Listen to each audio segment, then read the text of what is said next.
Hi friends, இந்த வீடியோவில் நம்ம என்ன பார்க்க போகிறோன்னா பப்படை கூட்டு எப்படி பண்ணலான்னு தான் இந்த வீடியோவில் நம்ம பார்க்க போகிறோம். அதுக்காக நம்ம பாத்திரத்தை அடுப்பில் வச்சு கொஞ்சமாக எண்ணெய் ஆட் பண்ணி நல்லா சூடானதுக்கப்புறம் பப்படத்தை சின்ன சின்ன பீஸாக கட் பண்ணிக்கணும். கட் பண்ணி வச்ச பப்படத்தை அதில் போட்டு நல்லா பொரித்து அந்த பப்படத்தை தனியாக மாற்றி வைக்கணும். மாற்றி வச்சதுக்கப்புறம் நம்ம பப்படை கூட்டு பண்ணுறதுக்கு தேவையான மசாலா ரெடி பண்ணணும்.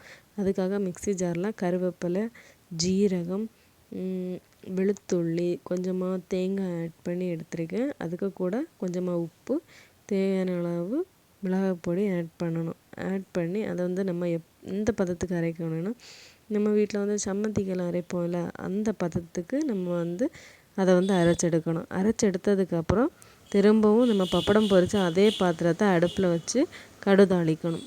அதுக்கு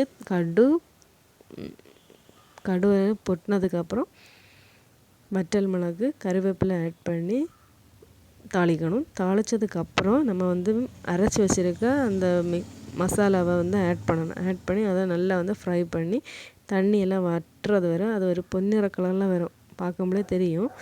அதை வற்றுற வரை நம்ம நல்லா ஃப்ரை பண்ணி எடுக்கணும். ஃப்ரை பண்ணி எடுத்ததுக்கப்புறம் நம்ம என்ன பண்ணணும்னா, பொரித்து வச்சுருக்க பப்படத்தை அதோட மிக்ஸ் பண்ணி நல்லா கிளறி விடணும். கிளறி விட்டதுக்கப்புறம் நல்லா மிக்ஸ் பண்ணணும். மிக்ஸ் பண்ணதுக்கப்புறம் அது பப்படை கூட்டு உங்களுக்கு ரெடி ஆயிரும்.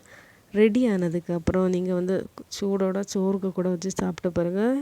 சோறு மிச்சம் வராத அளவுக்கு எல்லா சோறும் காலி ஆயிரும். இந்த மாதிரி நீங்கள் சாப்பிட்ருக்கீங்களா? கமெண்ட் பண்ணிக்கோங்க. லைக் அண்ட் சப்ஸ்கிரைப் பண்ணிக்கோங்க. தேங்க்ஸ் ஃபார் வாட்சிங்.